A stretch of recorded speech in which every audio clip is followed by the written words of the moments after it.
بسم اللہ الرحمن الرحیم۔ السلام علیکم، میں ہوں پروفیسر مراد یوسف زئی۔ تمام ویورز کو، اسٹوڈنٹس کو خوش آمدید کہتا ہوں۔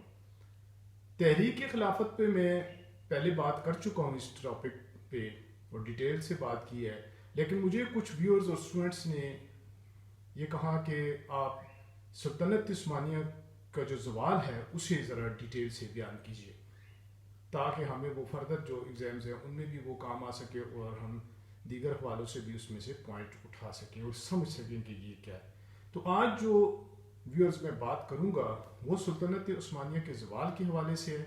کیا وجوہات تھی، کیا سازشیں تھیں اور کیا نتائج نکلے، اس کے حوالے سے ڈیٹیل بات کروں گا، اور یہ ایک اہم ترین ٹاپک ہے، کئی حوالوں سے ہے، تو اس پہ ہم بات کرتے ہیں۔ سلطنت عثمانیہ کو جو پیک ٹائم تھا، جو پیک کا وقت تھا، وہ سلطان اعظم قانونی کے دور کا تھا۔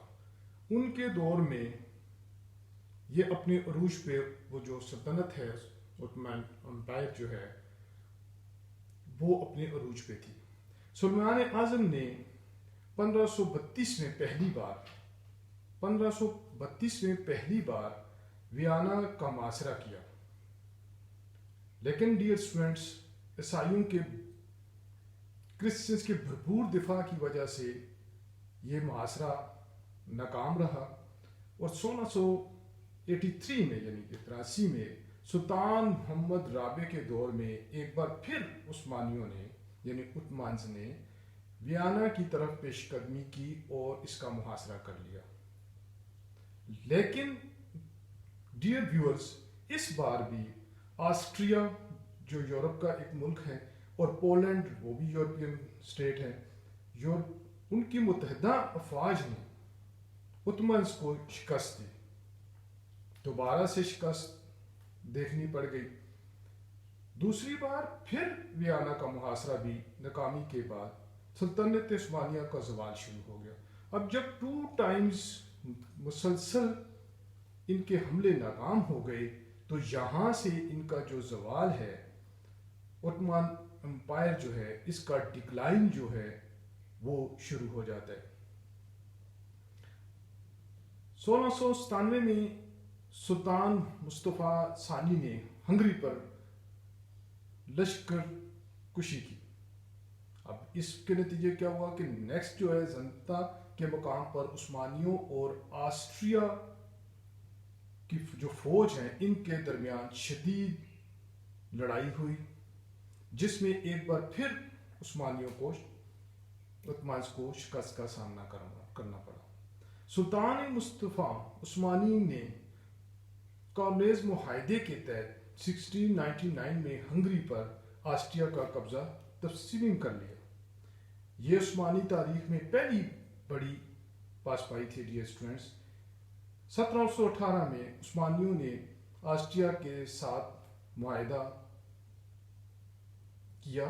اس کے بعد عثمانی سلطنت اس قدر کمزور ہوئی کہ اسے یورپ کا مرد بیمار کہا گیا۔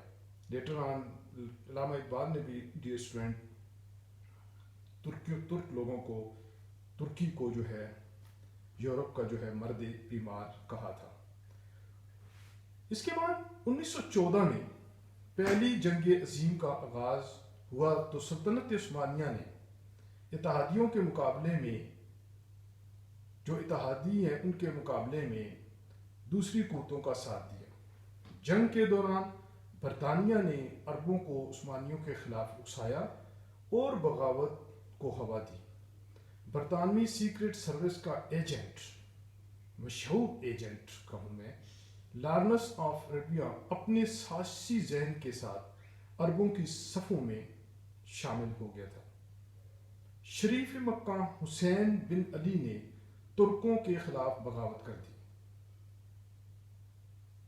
انگریزوں نے اسے لالچ دیا کہ جنگ کے خاتمے کے بعد اسے متحدہ عرب ریاست کا سربراہ بنا دیا جائے گا۔ کس کو؟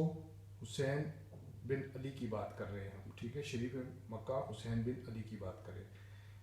اسی طرح سلطنت عثمانیہ کو اندرونی اور بیرونی دونوں طرح کے خطرات سے نپٹنا تھا۔ اندرونی طور پہ بھی سازشیں ہو رہی تھی اور بیرونی طور پہ بھی سازشیں ہو رہی تھی۔ جلد ہی اس پر کمزوری کے آثار دکھائی دینے لگے۔ یورپ کا یہ مرد بیمار زیادہ دیر تک مقابلہ نہ کر سکا اور سلطنت عثمانیہ جو ہے وہ لڑکھڑانے لگی۔ نیکسٹ یہ ہوا کہ اکتوبر 1918 میں، کہ آخر تک کی بات ہے بلکہ، کہ حجاز، شام، عراق اور عرب کے تمام علاقے ترکوں کے ہاتھوں سے نکل کر اتحادیوں کے قبضے میں چلے گئے۔ اب یہ سلطنت تھی ساری کس کی؟ سلطنت عثمانیہ کی، عثمان امپائر جسے کہا جاتا ہے۔ مصر پر تو 1892 سے ہی برطانیہ کا اثر رسوخ تھا۔ جنگ کے سٹارٹ ہونے کے ساتھ ہی برطانیہ نے مصر پر بھی قبضہ کر لیا تھا۔ سلطنت عثمانیہ 20 اکتوبر 1918 کو معاہدہ روس سے ایک معاہدہ کیا اور اپنی شکست تسلیم کر لی۔ اتحادیوں نے متحدہ عرب ریاست سے متعلق شریف مکہ سے کیے گئے وعدے کو بھی ایک سائڈ پہ رکھ دیا، مکر گئے اس وعدے سے، اور بہت بڑے علاقے ملک شام کو، شام، اردن، لبنان اور فلسطین کی الگ الگ ریاستوں میں تقسیم کر دیا، یعنی ڈیوائڈ اینڈ رول کی پالیسی جو ہے وہ اختیار کی اتحادیوں نے، اور ان کا جو چیف تھا وہ برطانیہ تھا۔ شام اور لبنان پر فرانس نے قبضہ کر لیا، اب حصے بکھرے کر لیے۔ اردن اور فلسطین برطانیہ کے حصے میں آئے۔ حجاز کو بظاہر خود مختاری دے کر حسین بن علی کے حوالے کر دیا گیا۔ عرب علاقہ، ایک علاقہ حسین بن علی کے حوالے۔ برطانیہ اپنے مفادات کے لیے حسین اور اس کے خاندان کو استعمال کر رہا تھا۔ برطانیہ نے 1920 میں اپنے مفادات کی خاطر فرانس کو دھوکہ دے کر شام میں ایک عرب ریاست قائم کر دی اور حسین بن علی کے بیٹے امیر فیصل کو اس کا حکمران بنا دیا۔ لیکن چند ماہ بعد ہی فرانس نے فوجی طاقت کے ذریعے شام پر قبضہ کر لیا اور امیر فیصل کو شام سے نکال دیا۔ فرانس آنکھیں بھی دکھاتا تھا، اتحادی بھی تھا، لیکن دیکھا آپ نے کہ برطانیہ کو آنکھیں بھی دکھا رہے۔ عرب علاقوں پر اقتدار قائم کرنے کے بعد اتحادیوں نے ترکوں سے ایشیائی کوچیک کا جو علاقہ تھا وہ بھی چھین لیا اور یہ خفیہ منصوبہ بندی شروع کر دی، اور ترکوں کے تاریخی دشمن یونانیوں کو ترک علاقے سمراٹا پر بھی قبضے کی اجازت دے دی۔ اب یہ جو ہے ترک اور یونان جو ہے یہ ہسٹوریکلی جو ہے ایک دوسرے کے پکے دشمن، شدید نفرت کرتے تھے ان سے، اور اتحادی جو ہے وہ یوٹیلائز کر رہے تھے یونان کو۔ یونانی فوج نے پھر کیا کیا؟ یونانی افواج نے 15 مئی 1909 کو سمراٹا پر قبضہ کر لیا۔ اب سمراٹا پر یونانیوں کے قبضے میں شکست سے دو چار ترکوں کو ہلا کر رکھ دیا۔ ترک فوج کے کچھ جرنیلوں نے مصطفیٰ کمال پاشا کی رہنمائی میں اتحادیوں اور یونانیوں کے خلاف بھرپور مزاحمت کا عزم کیا۔ کمزور ترک اپنے دشمن کے خلاف سیسا پلائی ہوئی دیوار ثابت ہوئے۔ عثمانی خلیفہ جو تھا وحید الدین محض اپنے اقتدار کی خاطر اتحادیوں کا اعلی کار بن گیا۔ اس نے مصطفیٰ کمال اور اس کے ساتھیوں کا راستہ روکنے کی ہر ممکن کوشش کی، لیکن ڈیئر اسٹوڈنٹس 1919 میں ہونے والے انتخابات میں مصطفیٰ کمال اور اس کے ساتھی بھاری اکثریت میں کامیاب ہوئے۔ خلیفہ وحید الدین نے نئی پارلیمنٹ کا اجلاس استنبول میں منعقد کیا۔ مصطفیٰ کمال کو اس پر تحفظات تھے، لیکن اس کے ساتھی 20 جنوری 1920 کو ہونے والے اس اجلاس میں شریک ہوئے۔ اتحادیوں نے جب یہ دیکھا کہ منتخب قومی نمائندے ان کے مفادات کی راہ میں بڑی رکاوٹ ثابت ہو رہے ہیں، تو اتحادیوں نے کیا کیا؟ اتحادی افواج نے استنبول پر قبضہ کر لیا اور شہر کے تمام انتظامات سنبھال لیے۔ کچھ قومی نمائندے استنبول سے بھاگ کر مصطفیٰ کمال کے پاس انقرہ پہنچ گئے۔ اب یہ ترکی کے ہی 2 شہروں کی بات ہے. مصطفیٰ کمال، ان کی میں نے بات کی. مصطفیٰ کمال نے انقرہ میں گرینڈ نیشنل اسمبلی کا اجلاس منعقد کر لیا. ڈیئر اسٹوڈنٹس، ایک متفقہ قرارداد کے ذریعے خود کو ترکی کی حکومت قرار دیا اور ساتھ ہی یہ اعلان کیا کہ سلطان کی حکومت اس روز سے ہی ختم کر دی گئی ہے جس روز برطانیہ نے استنبول شہر کا انتظام سنبھالا تھا. اب یہ بالکل آپس میں یعنی کہ یہ شروع ہو گئی ان کی چکش. اتحادیوں نے اگست 1920 میں معاہدہ سیورے کے ذریعے ترکوں کی آزادی اور خود مختاری سلب کرنے کی کوشش کی اور ساتھ ہی ڈیئر اسٹوڈنٹ یونانیوں کو مزید ترک علاقوں پر قبضہ کرنے کی کھلی چھٹی دے دی. اب یہ سراسر زیادتی تھی ڈیئر اسٹوڈنٹس. 1920 میں یونانی افواج نے سمراٹان سے انقرہ کی طرف پیش قدمی کی. یہ بہت نازک لمحات تھے ویورز. اگر یونانی انقرہ پر قبضہ کرنے میں کامیاب ہو جاتے تو ترکوں کے لیے بڑی بدقسمتی کی بات ہوتی. مصطفیٰ کمال نے ترک فوج میں ایک نیا جوش اور ولولہ پیدا کر دیا. ترک فوج نے دریائے سکاریا کے قریب ہی یونانیوں کا راستہ روک لیا. آپ دیکھ رہے ہیں کہ جب جو ازلی اس کا دشمن ہے وہاں پہ مصطفیٰ کمال جو ہے وہ بھی ایکٹیو ہو گئے. کئی دنوں تک دونوں فوج میں شدید لڑائی جاری رہی، یعنی یونانیوں اور ترکوں میں. بالآخر ترکوں نے یونانیوں کا رخ موڑ دیا. اب ترکوں کے حوصلے جو ہے وہ دوبارہ سے بلند ہونے لگے. انہوں نے بہت سا علاقہ اتحادیوں کے قبضے سے حاصل کر لیا. ترکوں کی ان کامیابیوں نے اتحادیوں کے عزائم جو ہیں، اتحادی کی فوج تھی، ان کے عزائم جو ہے ان کو خاک میں ملا دیا. اتحادیوں نے استنبول پر ترکوں کا حق تسلیم کر لیا. اب یہ ہوا کہ استنبول جو ہے کہا کہ ٹھیک ہے یہاں آپ کا جو ہے حق ہے. اس پہ ترکوں سے یہ کہا. 1923 میں معاہدہ لوزان پر دستخط ہوئے جس میں اتحادیوں نے ترکوں کی آزادی خود مختاری کو تسلیم کر لیا. اگرچہ سلطنت عثمانیہ تباہ ہو چکی تھی ڈیئرز، لیکن اس کے تمام عرب علاقے اس سے چھینے گئے تھے، لیکن ترکوں نے ایشیائی کوچک کو آزاد کروا لیا. یہ ترکوں کی بڑی کامیابی تھی. یعنی ترک بہت کمزور ہوتے ہوئے بھی انہوں نے پھر بھی اپنے آپ کو بچایا، جیسے انہوں نے یونانیوں سے بچایا اور اسی طرح ایشیائی کوچک کو آزاد کروا لیا. 1923 میں ترک جمہوریہ کے قیام کا اعلان ہو گیا. اب دوسری جانب یاد کریں میں نے جو کہا کہ دوسری جانب کیا ہو رہا ہے کہ ہم سب کانٹیننٹ میں تحریک خلافت چل رہی ہے اور یہ جو سلطنت تھی اس کے اندر کیا ہو رہا ہے، ترک میں کیا ہو رہا ہے، اس کا میں تذکرہ کر رہا ہوں. رائٹ، جمہوریہ. اب ہوا کیا کہ 1923 میں ترک جمہوریہ کے قیام کا اعلان ہوا تو مصطفیٰ کمال کو صدر اور عصمت انو کو پہلا وزیر اعظم منتخب کر لیا گیا، جس کا میں نے تحریک خلافت میں بھی تذکرہ کیا. استنبول کی بجائے انقرہ کو ترک جمہوریہ کا دارالحکومت قرار دیا گیا. اب چینجنگ کر دی گئی، ٹھیک ہے، دوسرے شہر کو بنایا. جب ترک اپنی آزادی کی جنگ لڑ رہے تھے خلیفہ وحید الدین اتحادیوں کی شطرنج کا مورا بنا ہوا تھا. اس نے کیا کیا، اس نے تحریک آزادی کو بہت نقصان پہنچایا تھا، اس لیے اس کے خلاف عوامی نفرت کے جذبات ترکی میں موجود تھے. ترک جمہوریہ کی قومی حکومت نے خلیفہ وحید الدین کو خلافت کے عہدے سے ہٹا کر عبد المجید افندی کو خلیفہ بنا دیا. مصطفیٰ کمال پاشا سیکولر خیالات رکھتا تھا. سیکولر یعنی آزاد خیال تھا، یعنی کوئی جو ہے مذہب کی کوئی پابندی نہیں تھی. جو کچھ اس کا یہ کہنا تھا کہ انسان چاہے میجورٹی جو کچھ کہہ رہی ہے وہ قانون بنا دے، وہ کچھ کرے. کرائم سے ہٹ کی میں بات کروں، سیکولر تھا، ٹھیک ہے، آزاد.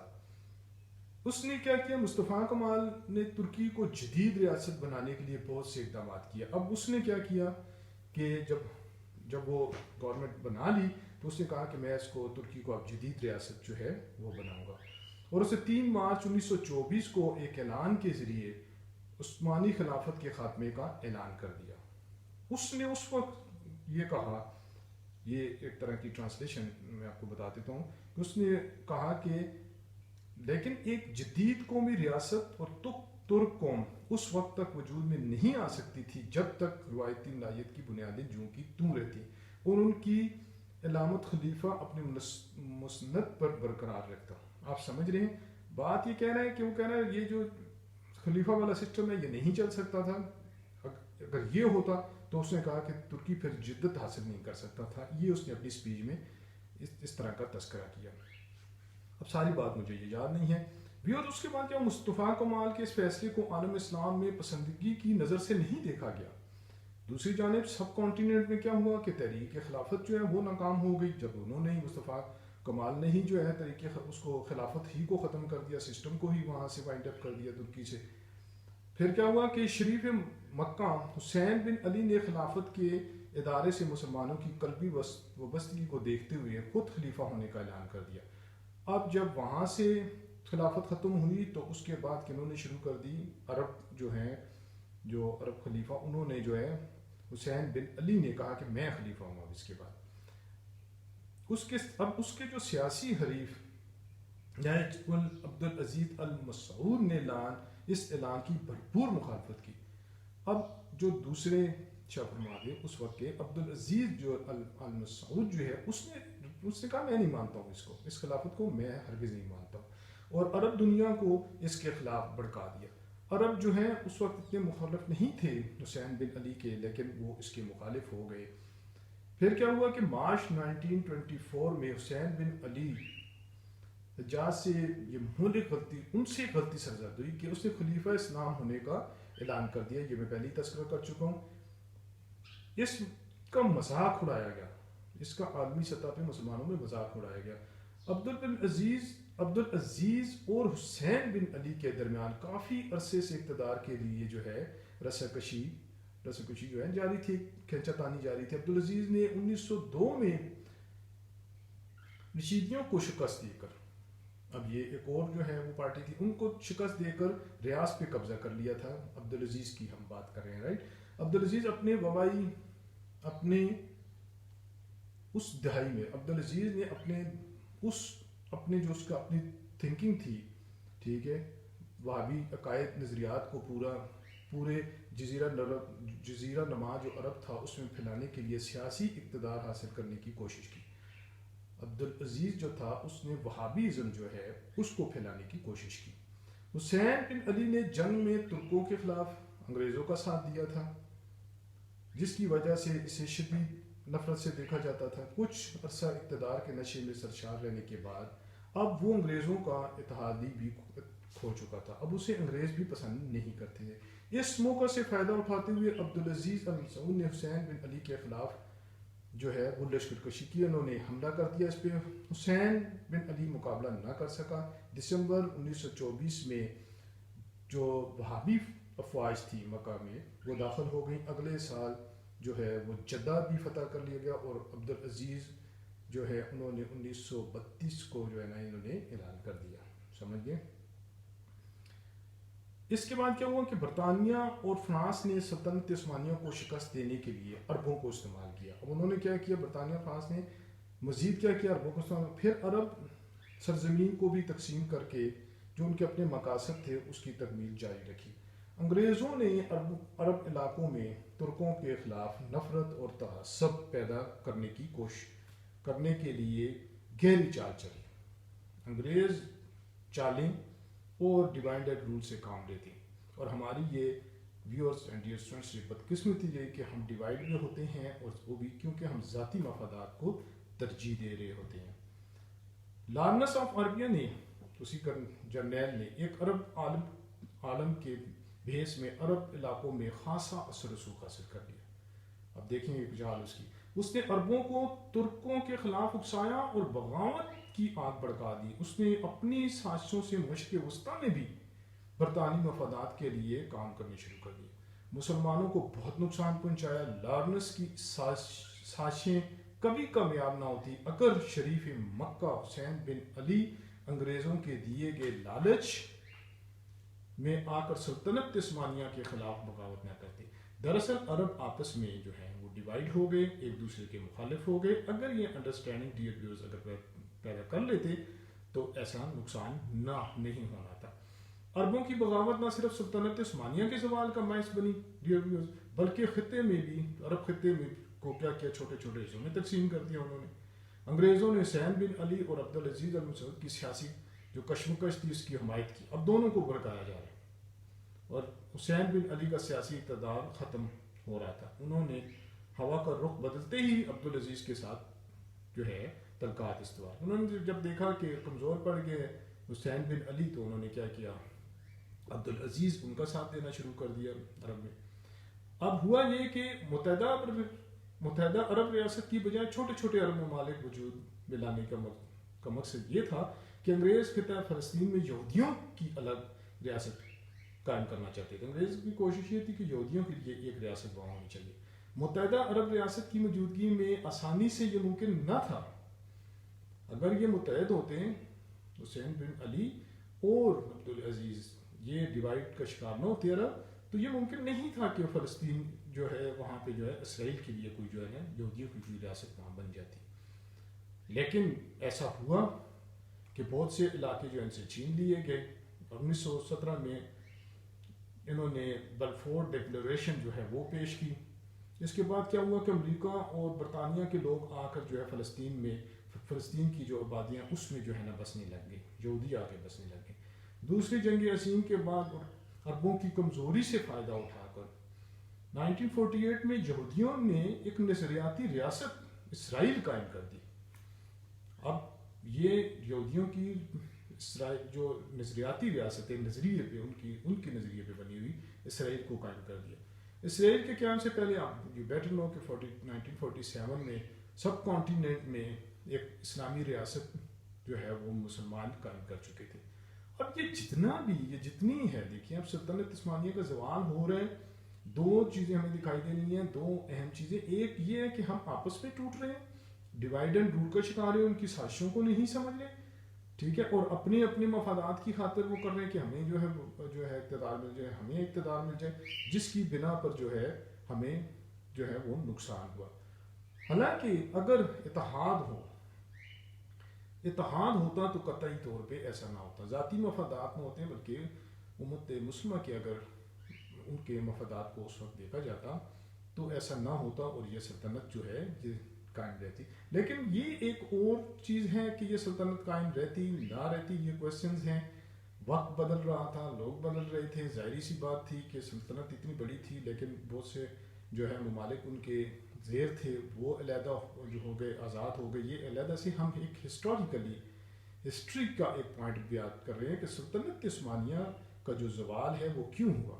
اب یہ نہیں ہے کہ وقت کے ساتھ ساتھ چیزیں چینج ہوتی ہیں، ملک آزاد ہوتے ہیں، ریاستیں آزاد ہوتی ہیں، یہ علیحدہ چیز ہے. لیکن یہاں جو نقطہ ہے کہ یہ ہے کہ توڑ کر انڈرسٹینڈنگ سے نہیں ہوا، کسی انڈرسٹینڈنگ سے نہیں ہوا، بلکہ ڈیوائڈ اینڈ رول اور سازشوں سے ہوا.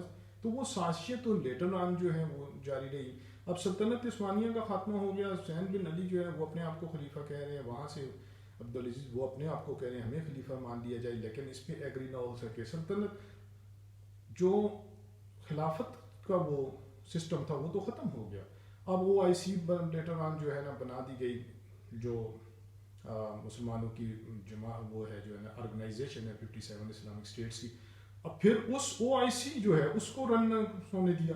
یہی وجہ ہے کہ مسلمانوں کے ساتھ جتنے بھی دنیا میں جو ہے جو بھی زیادتیاں ہو رہی ہیں، خود مسلمان بھی بے شمار اپنے ساتھ زیادتیاں کر رہے ہیں اور جو دیگر لوگ کر رہے ہیں، تو وہاں OIC نہیں بات کر سکتی. وجہ یہی ہے کہ OIC بھی ڈیوائڈ اینڈ رول کا شکار ہے اور ان قوتوں نے یہ قوتیں اس وقت سے ختم نہیں ہو گئی. ان قوتوں نے ان کو جو ہے OIC کے جو ممبر اسٹیٹس ہیں 57 ممبر اسٹیٹس، ان کے اپنے ذاتی مفادات جو ہیں وہ منسلک ہو گئے. یعنی مسلمان اسٹیٹس جتنی بھی ہیں، مسلم اسٹیٹس، وہ اب ذاتی مفادات، ہر ملک اپنے ذاتی مفادات کی پاسداری میں لگا ہوا ہے، جس کی بنا پہ OIC جو ہے وہ بھی جو ہے فیلئر کا شکار ہے. تو ذاتی مفادات اپنی اسٹیٹ کی اس میں یہ لگے ہوئے. پہلے ایسا نہیں تھا. میں نے جیسے آپ کو تحریک خلافت کے بارے سے بات کہی تھی کہ ایک جسم کی مانند تھے، یہ ایک تکلیف میں کوئی جسم کا ایک حصہ تکلیف میں ہو تو یہ سارے جو ہے وہ تکلیف میں، پورا جسم جو ہے وہ تکلیف محسوس کریں. پہلے اس طرح تھا. لیکن خلافت جو ہے سلطنت عثمانیہ کو جو زوال ہے، یہاں بات یہ کرنے کی ہے کہ وہاں وہ جو ایکا تھا، وہ جو یکجہتی تھی، ایکا تھا، وہ ختم ہو گیا. سلطنت تو اسائڈ ہو گئی، اب وہ چیز جو ہے وہ ختم ہو گئی کہ ایکا نہیں رہا ان کا. اور ہر ملک جو ہے مسلم اسٹیٹس جو ہیں وہ کیا ہو گئی، ڈیوائڈ اینڈ رول سے علیحدہ علیحدہ ہو گئی، اور اپنے مفادات، اپنے ریلیشنز جو ہے انہوں نے دیگر جو مذاہب اور دیگر جو ریاستیں ان سے اپنے اپنے طور پہ کریں گے. اپنے ایسے معاہدے کیے کہ جس سے کئی دوسرے ممالک، اسلامی ممالک کو نقصان ہوتا رہا، یا ابھی بھی ایسے معاہدے ہو چکے ہیں اور ہو بھی رہا ہے. اور بہت سے ایشوز، بہت سے جو ہے جو ایسے ایشوز ہیں، لیٹ سے کشمیر ہے، فلسطین کا ایشو ہے، اس پہ بھی ایکا نہ ہونے کی وجہ سے ہی کوئی فیصلہ جو ہے آج دن تک جو ہے مسلمان جو نہتے مسلمان ہیں ان کے حق میں نہیں ہو سکا. تو اس کی وجہ مین جو یہی ہے کہ ذاتی جو ہے مفادات کو ترجیح دی گئی اور چینجنگ آتی گئی. اب ملیشیا کی بات کریں ان کے اپنے مفادات ہیں، اگر ہم انڈونیشیا کی بات کریں ان کے اپنے مفادات ہیں، ٹھیک ہے. تو اپنے اپنے مفادات کو لے کے سارے جو بیٹھے ہوئے ہیں، ایکا نہیں ہے کسی چیز پر. اگر ایکا ہو تو ہم ان معاملات کو جو ہے بھرپور طریقے سے حل کروا سکتے ہیں.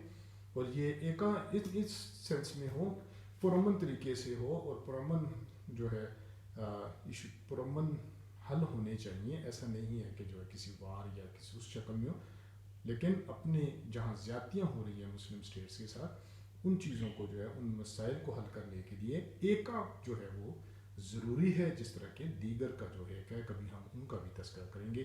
تو یہ جو ہے سلطنت عثمانیہ کو جو زوال ہے اس کی سازشوں کو بھی میں نے آپ کے سامنے رکھا کہ اس کے نتیجے کیا ہوا کہ سارے جو ہے وہ جو موتی میں جو ایک تصمیم ہے میرے پہ ہوئے تھے، جو اس طرح جڑے ہوئے تھے، وہ سارے کے سارے علیحدہ ہو گئے. اب کسی کو جو ہے کوئی فرق نہیں پڑتا کہ اب وہ جسم کی مانند والی جو پین اسلامزم جو ہے وہ ختم ہو چکا ہے. اب ایسا نہیں ہے کہ کوئی ایک حصہ تکلیف میں ہے تو سارے اس کے لیے جو ہے بول رہے ہوں یا آواز اٹھا رہے ہیں. وہ نیملی وہ جو اسٹیٹمنٹس جاری ہوتی رہتی ہیں، لیکن کچھ ممالک ایسے ہیں کہ جو کچھ خاص بھی کر رہے ہیں اور ایک کی بات بھی کرتے ہیں اور سپورٹ بھی کرتے ہیں، لیکن میجورٹی نہیں کرتے. لیکن جب تک میجورٹی جب تک سارے کے سارے یکجا نہیں ہوں گے تو تب تک جو ہے یہ معاملات جو ہے ہرگز جو ہے وہ طے نہیں ہو سکتے. تو سلطنت عثمانیہ کا جو سب سے اہم ترین جو نقطہ وہ یہ نکلا ہے کہ مسلمان جو ہیں خلافت کے بعد جو ہے اس کے بعد یہ ڈکلائن کا شدید شکار ہوئے اور ہوتے جا رہے ہیں مزید ڈکلائن ہی کا شکار ہو رہے ہیں. اب دیکھتے ہیں کہ لیٹر جو ہے فردر جو ہے اس حوالے سے کیا ہوتا ہے، لیکن اب تک جو ہے وہ یہی کنڈیشن ہے کہ زیادتیوں پہ زیادتیاں اور ہیوملیشن پہ ہیوملیشن ہو رہی ہے. لیکن مسلم اسٹیٹس جو ہے وہ اکٹھے نہیں ہوتے. او آئی سی کا ایک فل اجلاس ان کے لیے جو ہے نا طلب کرنا وہی ایک بہت بڑا مسئلہ ہے. اور او آئی سی تو ایک مذاق بن گئی ہے ایک طرح کی جو ہے اس میں. حالانکہ کئی جو ہے انہوں نے کئی لوگوں نے اس میں بات چیت بھی کی کہ ایون جو ہے کلاسز میں اس پہ جو ہے جب بات ہوتی ہے تو او آئی سی کا مذاق کے ساتھ نام لیا جاتا ہے، لیکن ایک نیملی جو ہے وہ یہ ادارہ رہ گیا. تو بہت سے ہمیں جو ہے مسلمانوں کو بہت سے جو ہے نقصانات میں گن سکتا ہوں یہاں پہ جو ہے نا وہ ہوئے. ہم نے وجوہات پہ بھی بات کی، سازشیں اندرونی جو ہیں اس پہ بات کی. لیٹر آن ہم دیگر جو ٹاپکس ہیں ان پہ بھی کوشش میں کروں گا کہ ڈیئر اسٹوڈنٹس آپ کو ڈیٹیلڈ جو ہے وہ بات، ایک تو ہو گئی کلاس ورک ہو گیا کہ ہم نے 1857 کی بات کی، اور ایک ڈیٹیلڈ 1857 کو بیان کیا جائے گا تاکہ آپ کو فردر جو ایگزامز ہیں، کمپٹیشن کے ایگزام ہیں یا دیگر کوئی بھی ایگزام ہے، وہاں بھی یہ چیزیں جو ہے کام آ سکیں اور جنرل نالج کے طور پہ بھی آپ کو پتہ ہو. اسی طرح ہم سقوط ڈھاکہ کو بھی کوشش کریں گے ڈیٹیل طور پہ جو ہے نا بیان کریں تاکہ وہ بھی آپ کو جو ہے وہ پوائنٹس بھی سمجھ آ جائیں کہ کس طرح بنگلہ دیش ہم سے جو ہے کس طرح جو ہے وہ علاقہ ہم سے علیحدہ ہوا، کیوں ہوا، کیا وجوہات تھی، کیا مسائل تھے، اس وہ بھی آپ سمجھ سکیں. اور اب بتانے کا مقصد یہ ہے، یہاں پہ اس کا ایک مقصد تو پڑھانا ہے، تو دوسری جانب یہ ہوتا ہے کہ ہم سمجھیں، چیزوں کو سمجھیں اور ان چیزوں پہ پھر کام کریں اور آگے لوگوں کو اچھی موٹیویشن دیں اور ایک کی بات کریں، ایک دوسرے کو سپورٹ کرنے کی بات کریں تاکہ ہم جو ہے انسانیت کا اس میں بلا ہے، ہیومینٹی ہے اس میں کہ ہم جو ہے ہمارے کسی بھی مسئلے کے کسی بھی کسی بھی جو ہے میں کہوں کہ مذہب کی جو ہے کوئی نقصان ایسا نہیں ہونا چاہیے، لیکن اس وقت دنیا میں مسلمانوں کے ساتھ جو ہے وہ بہت سی جگہوں پہ بہت زیادتیاں ہو رہی ہیں، اور نہتے مسلمانوں کے ساتھ کشمیر میں کیا ہو رہا ہے، اسی طرح فلسطین کو دیکھ لیجیے، بہت ساری ایسی جگہوں پہ ایسی چیزیں ہو رہی ہیں. تو یہ یہاں اس لیے ہم تذکرہ کرتے ہیں کہ سمجھیں کہ یہ کس وجہ سے ٹوٹتے تھے، اور وہ جو چیزیں نہیں ہونے چاہیے. Dear viewers and others my student, اپنا بہت بہت خیال رکھیے گا. آج میں نے ایک اور طریقے سے ویڈیو بنائی ہے، اس کی وجہ یہ ہے کہ کچھ میں ٹھیک بھی نہیں تھا، کچھ جو ہے نا تو میں وہ سامنے نہیں آ رہا تھا، تو میں نے کہا کیوں نہ میں اس کو ایک آڈیو پلس جو ہے نا ویڈیو کی شکل دوں. اپنا بہت خیال رکھیے گا، اپنے پیاروں کا خیال رکھیے گا، گرد و نواح کا خیال رکھیے گا. مجھے اجازت دیجیے، اللہ حافظ. اور اس ویڈیو کو دوسروں تک بھی شیئر کیجیے گا، اور سبسکرائب بھی کیجیے گا، اور بیل آئیکن کو ضرور پریس کیجیے گا تاکہ آپ جو ہے آگاہ ہو سکے میری نئی ویڈیو سے. اوکے، اللہ حافظ.